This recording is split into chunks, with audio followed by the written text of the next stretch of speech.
Welcome to our deep dive into agroecology. Today, we're going to be exploring some really inspiring real-world case studies, success stories, and kind of the lessons that we can learn from different models across the globe. It's about imagining a world where farming doesn't just produce food, but actively heals the planet. And that's the promise of agroecology. Yeah, it really is about working with nature and not against it to create systems that are sustainable and productive, but also fair. Absolutely. And what's so fascinating is that there isn't just like one way to do this. These case studies really show how diverse agroecology can be. That's precisely it. There is no one blueprint for agroecology. It's about adapting principles to the local context. And I think that's what makes these case studies so fascinating. Yeah, for sure. Okay, so first up, let's jet off to Sikkim, India. Now, they went beyond just like a few farms going organic. They went for a whole state. So what were the key policies that made this kind of monumental shift possible? Well, Sikkim's transition was remarkable. And it started with a real commitment from the government. They phased out chemical fertilizer subsidies entirely by 2004. And this sent a very clear signal to farmers that organic was the way to go. Then they established a really comprehensive certification program, which ensures consumer trust in the Sikkim-grown organic produce. Okay, so it wasn't just about like banning chemicals. It was also about providing a viable alternative for the farmers and building that market for the products. Precisely. And they also invested in a lot of training and education programs for farmers, teaching them about agroecological practices. And importantly, they involved the community every step of the way to build local ownership of this transition. It sounds like they really had a holistic approach, not just the environmental side of it, but the social and economic aspects as well. But did it actually work? Like, did they see tangible benefits from going fully organic? Oh, the results speak for themselves. They saw really significant improvements in soil health and water quality and biodiversity. Yields initially dipped during the transition, but then they stabilized. And in some cases, even surpassed the previous levels. So you're saying yields actually went up after going organic. I mean, that really debunks the myth that sustainable farming means less productivity. Exactly. And here's the really interesting part. Farmer incomes also increased in Sikkim. So they reduced their reliance on all those expensive inputs, like chemical fertilizers, and they were able to then command a premium price for their organic produce. It's like a win-win for everyone, for the people and the planet. Sikkim proves that you can create a food system that is environmentally sound, but also economically viable and socially just. So this makes me wonder if this model could work on a larger scale in other regions that are maybe facing similar challenges, like Nepal or Bhutan. It's definitely a model worth studying and adapting. Sikkim shows that big systemic change is possible, but you need the political will and the community buy-in and a long-term vision. Okay, so let's shift gears now and head over to the U.S., specifically to the Rodale Institute. Now, they've been pioneers in regenerative organic agriculture. So what makes that unique? Well, it builds on the foundation of organic farming, but the focus is on actively rebuilding soil health, not just avoiding harm.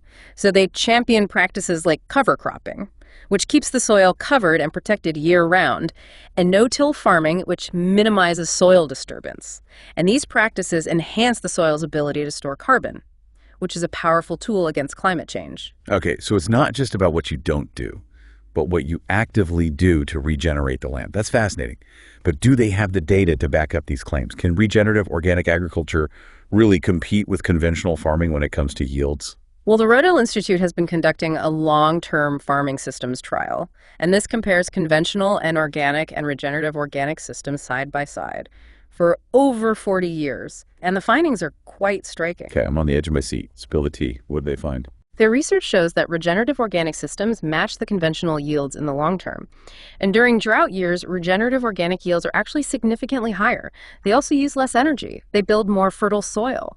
And crucially, they sequester significantly more carbon. Wow, so not only is it productive, but it's more resilient in the face of climate change. This is huge. Are we talking about a potential solution to the climate crisis right under our feet? The potential is certainly there. Healthy soil is a massive carbon sink. And by scaling up regenerative organic agriculture, we could draw down significant amounts of carbon from the atmosphere, which helps mitigate climate change. The Rodale Institute estimates that if we scaled this globally, we could sequester more than 100% of current annual carbon emissions. Wow, that's a game changer. So suddenly we're looking at farmers as like frontline climate heroes. Absolutely. Speaking of transformation, let's move on to our next stop on this agroecology world tour, Machakos district in Kenya. This is a story of turning what was considered hopelessly degraded land into a thriving agricultural landscape. Okay, I'm intrigued. What practices turned things around in Machacos? Were they high-tech solutions? Actually, it was the opposite. Back in the 1930s, Machacos faced severe soil erosion and deforestation and declining crop yields. But instead of just giving up, the community came together and they adopted a set of simple but effective techniques. They introduced terracing to control erosion, and they planted trees to restore soil fertility and prevent runoff, and they embraced agroforestry, which is integrating trees and crops. It's amazing how the solutions are often working with nature, not against it. And clearly it worked in Machacos. Yeah, the results were remarkable. Crop yields increased, water retention improved, and those once barren hillsides were transformed into lush, productive farms. It wasn't about high-tech solutions. It was about understanding the local ecology and working with it. It gives me so much hope to hear these stories. But let's face it, not every farmer has access to these experts or the resources to implement all of these changes. So how do we spread agroecology knowledge and empower communities to take action? That's where our next case study comes in. A campesino movement, which translates to farmer, sweeping across Latin America. Farmer to farmer. I like the sound of that. It sounds very grassroots, very hands-on. It is. It's all about empowering farmers to be the agents of change by tapping into the wisdom they already possess. So the movement relies on peer-to-peer learning, with experienced farmers sharing their knowledge and skills with others in their communities. They'll organize workshops and field visits and exchange programs, creating this ripple effect of sustainable practices. So it's like a giant decentralized agroecology school, led by the people who know the land best, the farmers themselves. What kind of impact has the campesino movement had? It's been incredibly effective in spreading agroecology across Latin America, leading to real improvements in food security and building resilience in those communities. Okay, so we've covered a lot of ground here, from Sikkim to the U.S., Kenya, and Latin America. And it's clear that agroecology is working its magic all over the world. But if we had to distill some key lessons from these diverse case studies, what would they be? That's a great question. First and foremost, agroecology is not a one-size-fits-all solution. What works in Sikkim might not work in Kenya, and vice versa. The key is to adapt the practices to the unique needs and conditions of each place. So understanding the local ecology, the culture, the specific challenges that farmers are facing. Exactly. And another recurring theme we've seen is the importance of biodiversity, whether it's through crop diversification, agroforestry, or integrating livestock. Agroecological systems thrive on diversity. That's what makes them resilient to pests and diseases and even climate change. It makes sense. Nature loves diversity. And we need to embrace that in our farming systems too. What else? What else stands out? The power of community involvement.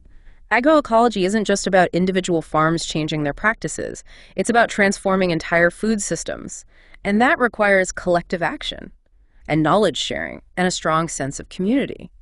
Absolutely. We saw that in Sikkim, in Machacos, and in the campesino movement. Yeah. It's about empowering farmers to be the drivers of change and supporting them with the resources and the knowledge that they need, and fostering collaboration across all levels, from the field to the policy table. Yeah, these case studies highlight that agroecology is about so much more than just growing food. It's about healing our relationship with the planet and building resilient communities and creating a more just and sustainable future for everyone. I couldn't have said it better myself. This is inspiring stuff, and I'm so glad we're exploring it together. But we've only just scratched the surface. There are so many more fascinating agroecology success stories out there. And when we return, we're going to dive into even more inspiring examples of how agroecology is changing the world, one farm, one community at a time. Welcome back to our deep dive into agroecology, where we're exploring those real-world examples of how this approach is transforming farming and food systems around the globe. Before the break, we were talking about the campesino movement and the power of that farmer-to-farmer learning. So I'm curious, are there other initiatives out there that are using this model? Oh, absolutely. Farmer-led knowledge sharing is a cornerstone of agroecology movements worldwide. One example that comes to mind is Practical Action. It's an international development organization, and they support communities in using technology and knowledge to kind of overcome poverty and build resilience. So it's not just about sharing that traditional knowledge, but blending it with modern techniques and innovations. Precisely. Practical action really emphasizes what they call a farmer-first approach, recognizing that farmers are the experts on their own land. So they work with communities to identify their specific needs and challenges, and then help them access the information and technologies to empower them to make sustainable choices. I love that.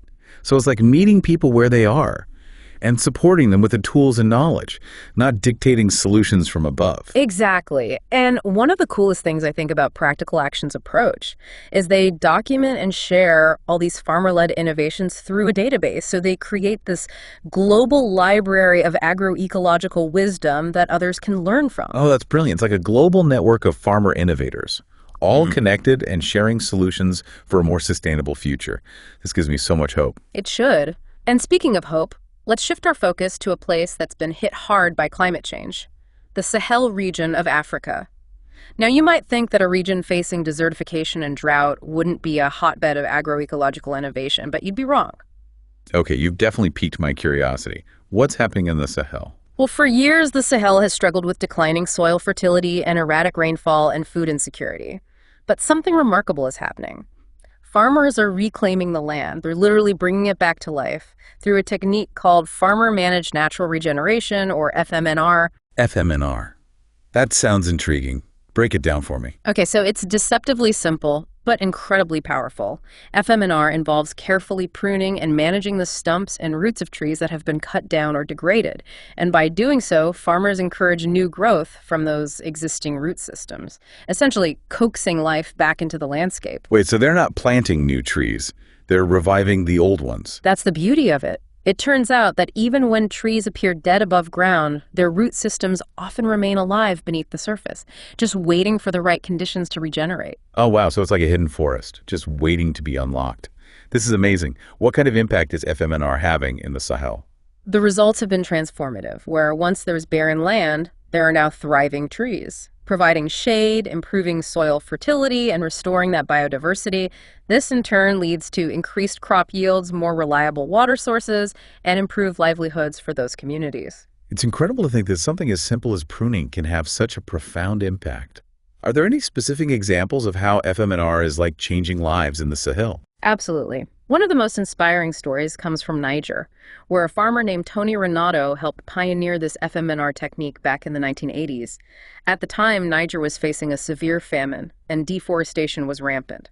But Tony saw the potential in these seemingly dead trees, and he began experimenting with pruning techniques. So he was kind of like a tree whisperer, coaxing them back to life. You could say that, and his efforts sparked a movement. Today, FMNR has spread across millions of hectares in Niger and beyond, restoring that degraded land and providing food and income for countless families. That's incredible. It shows you what's possible when we combine that traditional knowledge with a deep understanding of nature's resilience. And it's a reminder that even in the face of seemingly insurmountable challenges, there's always hope. Speaking of hope, let's jump continents again and head over to Japan, where a unique form of community-supported agriculture called the Taikei system has been thriving for decades. Okay, I'm all ears. What makes the Taikei system so special? Well, the word TK literally translates to partnership, or food with a farmer's face. It's all about creating that direct and personal connection between farmers and consumers, built on trust, transparency, and shared responsibility. I love that idea of food with a farmer's face. It's so much more meaningful than just grabbing something off a supermarket shelf, completely disconnected from its origins. Exactly. In the Taikei system, consumers become members of a farm. They pay a subscription fee in advance for a season's worth of produce, and then they receive regular deliveries of whatever the farm harvests, sharing in both the bounty and the risks of farming. So it's a true partnership. Yeah. Where everyone is invested in the success of the farm and the well-being of the land. Precisely. Consumers get to know their farmers, they visit the farms, and even participate in some farm activities. And farmers have a guaranteed market for their produce and a stable income, allowing them to really focus on those sustainable practices. It sounds like a win-win for everyone involved. What kind of impact has the TK system had in Japan? It's been incredibly successful. Not only has it helped sustain small-scale family farms, but it's also fostered a deeper appreciation for local seasonal food. And it's strengthened community ties. It's a model that's been adapted and replicated in other countries as well, proving its universality. That's fantastic. It's proof that we can create food systems that are good for people, good for the planet, and good for the local economy. But I'm curious, are there examples of agroecology taking root in more urban environments? I mean, we've been talking a lot about rural farms. That's a great question. And the answer is a resounding yes. In fact, urban agroecology is a growing trend, transforming cities into these vibrant food-producing landscapes. Okay, I have to admit, I'm having a hard time picturing this. Where do you even find space to farm in a city? Oh, you'd be surprised. Urban agroecology is incredibly resourceful. We're talking rooftop gardens, vertical farms, community plots, and vacant lots, even edible landscaping in parks and public spaces. Whoa, so it's like weaving food production into the fabric of the city itself. Exactly. And the benefits go way beyond just producing food. Urban agroecology creates green spaces. It reduces the urban sheet island effect. It provides educational opportunities, strengthens communities, and reconnects people to the source of their food. I love it. It's like turning cities into edible ecosystems. Yeah. Do you have any favorite examples of urban agroecology in action? Oh, so many come to mind. There's the incredible work of Ron Finley, the gangsta gardener of South Central Los Angeles, who transformed neglected parkways into these thriving food forests. Oh yeah, I've heard of him. He's the one who said growing your own food is like printing your own money. That's the one. He's a powerful advocate for food justice and community empowerment through urban gardening. And then if we look outside the U.S., there's the amazing example of Havana, Cuba. After the collapse of the Soviet Union in the 1990s, Cuba faced a severe food crisis. Wow, that sounds like a really dire situation. What did they do? Well, out of necessity, they turned to agroecology. And because they couldn't afford all those expensive inputs, they had to get creative. People started growing food everywhere they could. In backyards, on rooftops, and vacant lots. They formed urban farms and cooperatives sharing knowledge and resources. So it was like a citywide mobilization around agroecology. Exactly. And the results were astounding. Havana became a model for urban food production, demonstrating that it's possible to grow a significant amount of food within a city using those agroecological principles. That's so inspiring. It shows the incredible resilience of people and the power of agroecology to create solutions, even in the face of crisis. But shifting gears a bit, I have to ask the so what question. What does all this mean for us, the listeners? Why should we care about agroecology, even if we don't live on a farm or in a city with rooftop gardens? That's an important question. Agroecology isn't just about changing farming practices. It's about transforming our entire food system. And that means every single one of us has a role to play, whether we're farmers, consumers, policymakers, or simply eaters who care about where our food comes from. So even if we don't have a green thumb, we can still be part of this movement. Absolutely. Here's the thing. Every time you choose to buy food from a local farmer, you're supporting agroecology. Every time you opt for organic produce or you seek out fair trade products, you're casting a vote for a more sustainable and equitable food system. I never thought of it that way. Yeah. But you're right, our food choices have power. They send a message to the market about what we value. Exactly. And beyond our individual choices, we can also support agroecology by advocating for policies that promote sustainable agriculture research and education. We can get involved in community gardens, volunteer at local farms, or simply spread the word about all the amazing work that's happening in the world of agroecology. You're making me want to run out and start a rooftop garden right now. Yeah. But realistically, not everyone has the space or the time for that. What are some other ways that people can kind of contribute to this movement in their daily lives? Well, one simple but powerful thing is to reduce food waste. When we throw away food, we're also wasting all the resources that went into producing it, the water, the energy, the labor. So being mindful of our food consumption and finding creative ways to use up leftovers is a huge step in the right direction. That's a great point. We often forget about the hidden costs of food waste. What else? Another thing is to support organizations and businesses that are championing agroecology. There are so many amazing groups out there doing incredible work, from farmer cooperatives to advocacy groups to research institutions. So it's about putting our money where our mouths are, literally. Exactly. And don't underestimate the power of simply talking about agroecology with your friends, family, and your community. The more we raise awareness and share these inspiring stories, the more we can build momentum for change. You're so right. It all starts with conversations and connections. Okay, we've covered a lot of ground in this episode, but I feel like there's so much more to explore. What can we look forward to in the final part of our deep dive? Well, when we return, we'll wrap up our exploration by looking at the future of agroecology. We'll discuss some cutting-edge innovations and emerging trends that are shaping this dynamic field. Get ready for a glimpse into what the future of food might hold. Welcome back to the deep dive. We've been on quite a journey exploring the world of agroecology, haven't we? From a fully organic state in the Himalayas to tree whispering in Niger, we've seen just how diverse and innovative this movement truly is. It's been an incredible exploration, hasn't it? And we've only just scratched the surface. There's so much more to discover. Exactly. And in this final part of our deep dive, I'm excited to look ahead. What does the future hold for agroecology? What emerging trends and innovations should we be keeping our eyes on? Well, one thing that's really exciting is the growing synergy between agroecology and digital technology. It's like we're giving traditional wisdom a high-tech upgrade. Okay, I have to admit, when I think of agroecology, I picture farmers with dirt under their fingernails, not hunched over computer screens. So how does technology fit into this picture? Think of it as giving those farmers superpowers. Digital tools can help them monitor their crops more effectively, optimize resource use, and make more informed decisions.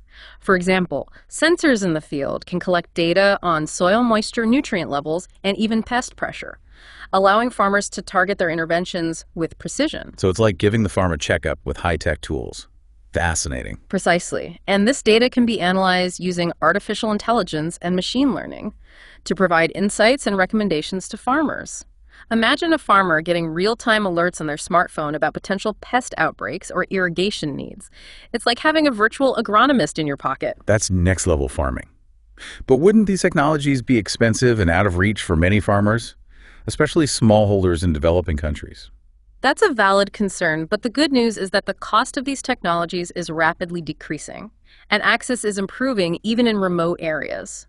Mobile phones are becoming ubiquitous, and there's a growing movement to develop open-source, farmer-friendly digital tools. That's fantastic. It's like democratizing access to cutting-edge technology and empowering farmers everywhere to be part of the digital revolution. What else is on the horizon for agroecology? Well, we touched earlier on regenerative agriculture, and I think this is more than just a trend. It's a paradigm shift in how we think about farming. You're right. It does feel like a movement that's gaining serious traction. But remind me, what are the key principles of regenerative agriculture? It's all about going beyond sustainability and aiming to actively restore and revitalize ecosystems. Regenerative agriculture focuses on building soil health, increasing biodiversity, sequestering carbon, and enhancing the overall resilience of farming systems. So practices like cover cropping, no-till farming, and integrating livestock all play a role. Exactly. And it also encompasses broader principles like holistic management, which considers the interconnectedness of all elements on the farm, and agroforestry, which integrates trees into agricultural landscapes. It's like blending ancient wisdom with modern innovation. And as you mentioned earlier, the potential benefits are huge, right? Absolutely. Regenerative agriculture has the potential to address some of our most pressing global challenges. We've already talked about its role in mitigating climate change, but it can also help improve water quality, restore degraded land, and enhance food security. It sounds almost too good to be true. Is there a catch? Well, shifting to regenerative agriculture on a large scale would require significant changes. Changes in our mindset, our policies, and our investments. But the good news is that the movement is gaining momentum. More and more farmers are adopting regenerative practices, and consumers are increasingly demanding food that's produced in a way that benefits both people and the planet. That's encouraging. It feels like we're at a turning point, doesn't it? A moment where we can choose a different path, a path that leads towards a more sustainable and just food system. I agree, and I believe that agroecology has the power to guide us on that path. It's not a silver bullet, but it offers a framework for creating food systems that are resilient, equitable, and in harmony with nature. Okay, let's get a little imaginative here. If we fast forward 10, 20 years, what kind of world do you envision? What would a truly agroecological future look like? I envision a world where agroecology is no longer seen as this niche movement, but as the dominant approach to food production. I see a world where farms are vibrant ecosystems teeming with life, where healthy soil is the foundation of our food system, and where farmers are respected and valued as the stewards of the land. I love that vision. And it's not just about what happens on farms, is it? It's about transforming our entire relationship with food. Exactly. I see a future where cities are dotted with urban farms and gardens, where local food systems thrive, and where consumers are empowered to make informed choices that support sustainable and equitable food production. It's like a world where food is not just fuel, but a source of connection, health, and community. Precisely. It's a world where we understand that food is not just a commodity, but a fundamental part of our culture, our well-being, and our connection to the natural world. That's a beautiful and inspiring vision. And I think it's a vision worth striving for. As we wrap up this deep dive into agroecology, what's one key takeaway you want our listeners to remember? I'd say the most important takeaway is that agroecology is not just about changing farming practices. It's about transforming our entire food system. And that transformation requires all of us to participate, whether we're farmers, consumers, policymakers, or simply eaters who care about where our food comes from. We all have a role to play. So it's not about waiting for someone else to fix the system. It's about taking action ourselves in whatever ways we can. Exactly. Every choice we make about the food we buy, the policies we support, and the conversations we have can contribute to creating a more agroecological future. I love that. It's a message of empowerment, reminding us that we all have the power to shape the future of food. Thank you so much for joining us on this deep dive into agroecology. It's been an inspiring and enlightening journey. It's been a pleasure to explore this with you, and I hope our listeners feel inspired to learn more and get involved in this exciting movement. If you're feeling that spark of inspiration, be sure to check out the resources section of your deep dive notes. You'll find links to organizations, articles, and books to deepen your understanding of agroecology. And remember, every choice we make about what we eat has the power to shape the future of food. Thanks for listening.